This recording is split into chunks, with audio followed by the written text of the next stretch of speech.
Hi, and happy Easter. This is a prayer experience on Easter morning. And while this isn't Easter Sunday, Easter is a reality that we treasure for 7 weeks and we celebrate it. So Lent was 6 weeks long, but the Easter season is 7 weeks long. And it is a reality we carry with us all year long.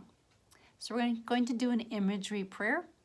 I'd ask you to get comfortable, to even lay down, just don't go back to sleep, and try to picture this scene from Easter morning and put yourself there and see what you notice. I'll put a little bird song on so you think you're in the garden on Easter morning. So lay down and close your eyes.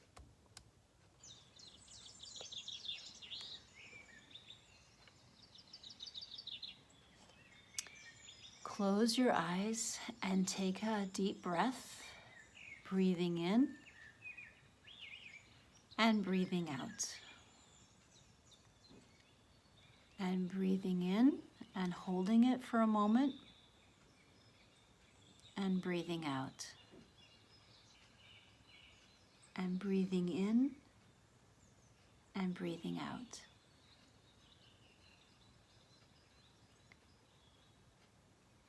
In your mind's eye, picture the very early time of morning when the sun is barely up and the birds have just become awake and they're singing. And we know this as Easter morning. But his friends didn't know what Easter meant. They thought that they would never see Jesus again. He had promised them that he would come back, but they didn't know what that meant. Only later, in the day and in the week afterwards, did they comprehend that their friend Jesus had overcome death and had returned to them. Isn't it amazing to have a friend like Jesus that you can go to anytime you want to and know that he will be waiting for you? That Jesus is a friend who understands everything that is deep in your heart. Nothing can shock him, and he wants to share everything with you. There was a time when Jesus' close friends thought they had lost him forever, that they would never see him again. And then the resurrection happened. The very first person to see Jesus was Mary Magdalene, a dear friend to Jesus. So let's accompany her on Easter morning. Very early on the first day of the week, just as the sun was rising, Mary couldn't stay away any longer, and she began to walk to the garden where Jesus was buried, not far from where the cross had been. You see her get up and leave, and you follow her. It's not super dark anymore, but it's not daylight either. So you have to stay kind of close to see where she's going. Quietly follow behind her, listening to the sounds around you, breathing in and breathing out.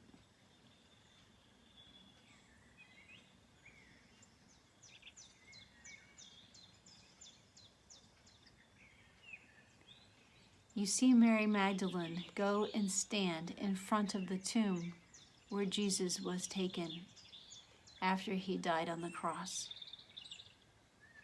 But the giant stone that should be there has been moved away.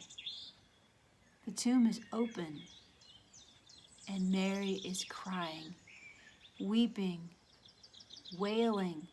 Jesus is gone. She turns and sees you.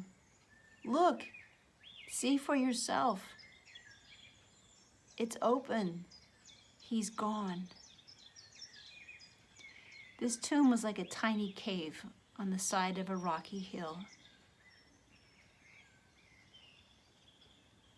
If you could touch it and feel it, you would feel how rough the stones are at the entrance of the tomb. Stand with Mary at the entrance and look inside. Surprisingly, it's full of light, and there are two beautiful angels. They are filled with joy, and they're smiling at you. And Mary Magdalene has no idea what's going on. They seem to be dressed in like yellow and gold, like they are light. One angel looks at you and looks at Mary and says, "Why are you crying?" Mary doesn't even notice really that there's these amazing angels.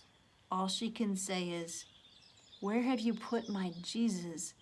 Where is he?" She doesn't even wait for them to answer. She grabs your hand and pulls you away. "Come on, let's look for Jesus. Perhaps he's somewhere here in this garden." And she pulls you behind her.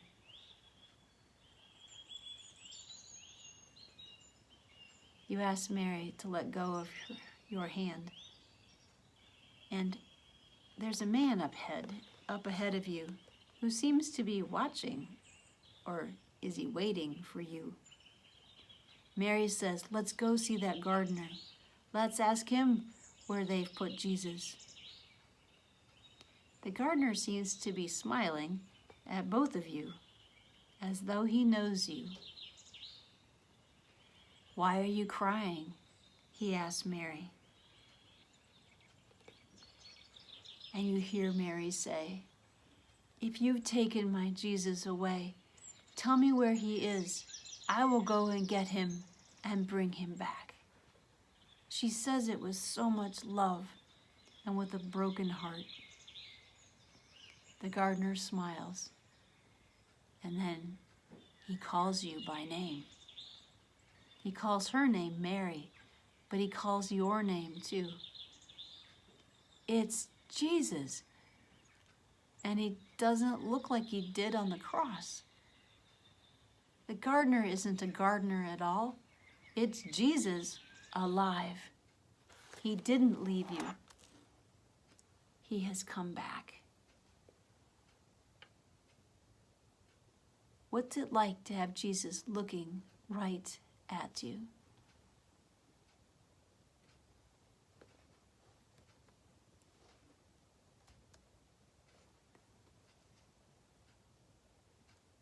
What would you like to say to the risen Jesus?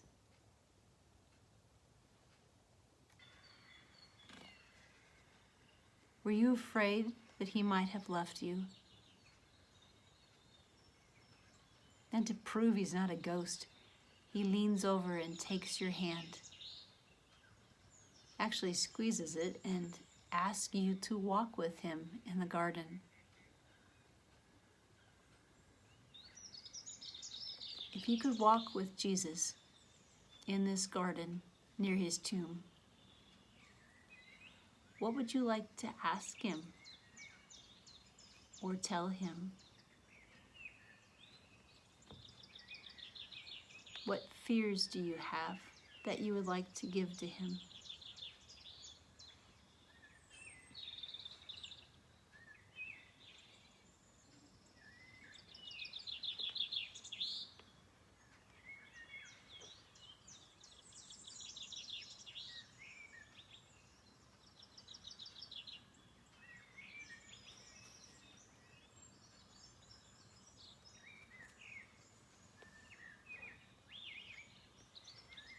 Are you in need of any particular help at this time?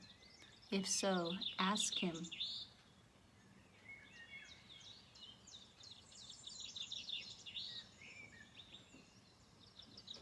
Are there times when you're afraid that God has left you alone? Tell Him about that.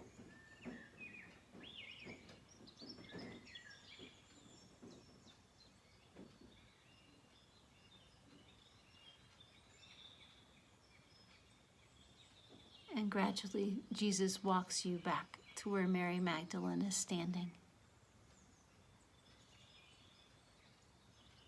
And He looks at the two of you and says, "Go. Go and tell my brothers that I am alive and that I will never leave you."